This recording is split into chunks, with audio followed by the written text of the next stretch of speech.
Hey everyone, Colin here. Wanted to send a quick video to everyone here talking about a YouTube strategy that I literally just talked to a Google rep for, an advanced Google rep.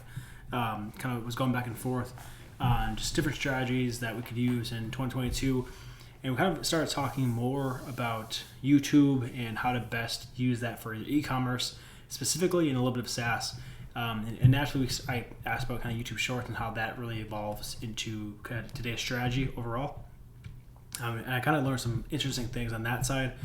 More so, just they recommended a lot to kind of test versus the traditional, landscape kind of the normal video on YouTube, compared to the kind of YouTube Short kind of mobile only view.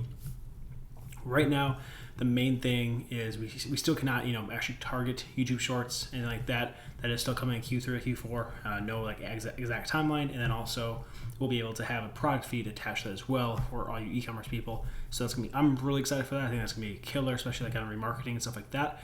And if you have a great like TikTok or IG Reel kind of platform, it's gonna be very easy to kind of repurpose that into content for YouTube Shorts, and we can actually target those placements on YouTube Shorts. So that's something to watch out for. But what I want to talk about today in this video is going over what I learned about Manscaped. So this Google Advanced Growth rep didn't tell me exactly it was Manscaped, but he gave me a couple hints about who it was.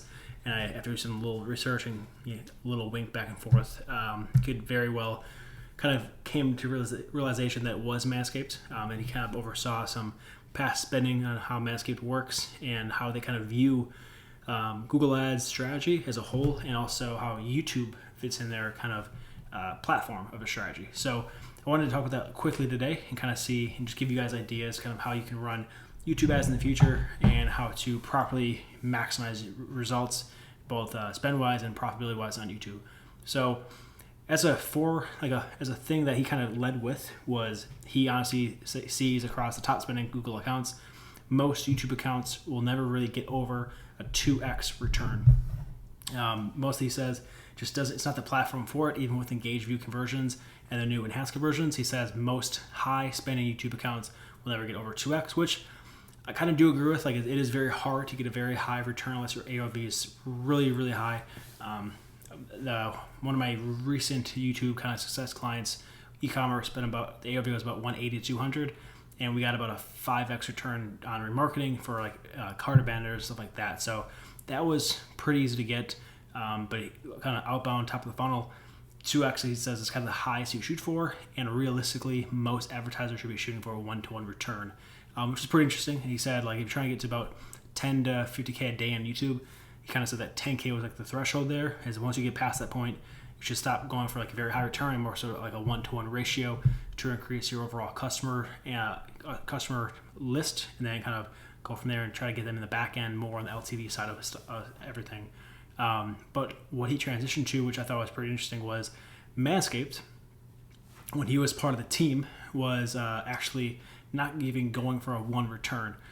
Their whole marketing strategy was to get a 0.6 to 0.7 return on their on YouTube spend on a YouTube campaign. So they spent $10,000. They wanted to see about $6,000 to $7,000 in a YouTube campaign itself. So it'd be net negative and not profitable in that campaign. And then they usually saw on the other side about a 20 to 30x return on brand traffic. So the whole point of their account was to spend a lot of money, a couple $100,000 a month to $1 million, in just top of the funnel YouTube ads, really good creatives, really good branding, just push their offer out there and push their products to a lot of amount of users. And then with retargeting and frequency settings, get them back into an ad for a second, third, fourth time. And then their goal and their benchmark was to get them back through a brand search campaign. So I thought that's pretty interesting. They kind of viewed it as a total account strategy, not just a YouTube to search strategy or YouTube to YouTube. The whole purpose was to spend and get about 0.6 to 0.7 return, not profitable, and then get them back through brand. So definitely interesting point there. I think that does align with kind of the way everything is going, kind of having a blended approach to everything. But I do know a lot of brand owners and a lot of maybe your clients or even yourself are thinking, okay, well, I need to get a 3 to 4x return, or insert whatever return you need to get personally. on a specific campaign, and that just is not the way Google is working right now. It's more so going on as a blended approach, or maybe a blended strategy if you're trying to look at maybe growth side, nurturing side, brand side, or future retention like LTV side. And I just want to talk about that here today and just kind of give you that little piece of gold that I thought I had a pleasure speaking with the Google rep for about 30 minutes today, and love hearing kind of different strategies. So wanted to talk about that, and you can even see that kind of in work here if we go look at Manscaped's YouTube channel. And again, these are all just public facing, the kind of more unlisted stuff, but I'm looking at their videos sorted by most popular, and I'm sure most of you have seen at least one of these, especially the 43 million view one from during right in the middle of COVID, kind of the explain what Manscaped is, who's it for, and stuff like that. You can just see 43 million views, 20 million, 13, 11, 10, 9.5, 7, 6. Like, there's millions and millions of views that they've paid for. And of course, they've gotten probably a good amount of organic from having more divisive commercials and entertaining commercials. But at the end of the day, they still are just ads and commercials. So definitely the thing to think about, and kind of think about in maybe your clients or your own strategy. What point can we get a return on an actual campaign for a very top of the funnel, and how can we get them back into brand or a marketing campaign to actually have a profitable return, and then set up for future success through LTV plays. So that's it for today. Thank you.